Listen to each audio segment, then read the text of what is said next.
সহ্য করতে করতে ধৈর্য হারিয়ে ফেলেছি।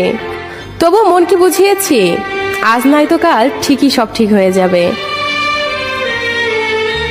বোকা মানুষ ধোঁকা খায়, সৎ মানুষ কষ্ট পায়, সরল মানুষ আঘাত পায়, আর স্বার্থপর মানুষ আনন্দের দিন কাটায়। এটাই বাস্তবতা। কিছু মানুষ আছে যারা মায়া বাড়িয়ে জীবন থেকেই হারিয়ে যায়।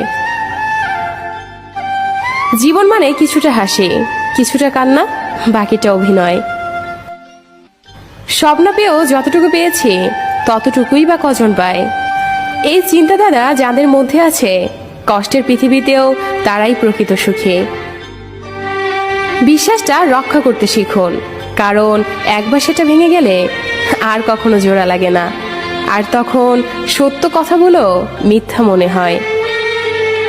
কাউকে মিথ্যা বলে খুশি করার চেয়ে সত্য বলে কাঁদানো অনেক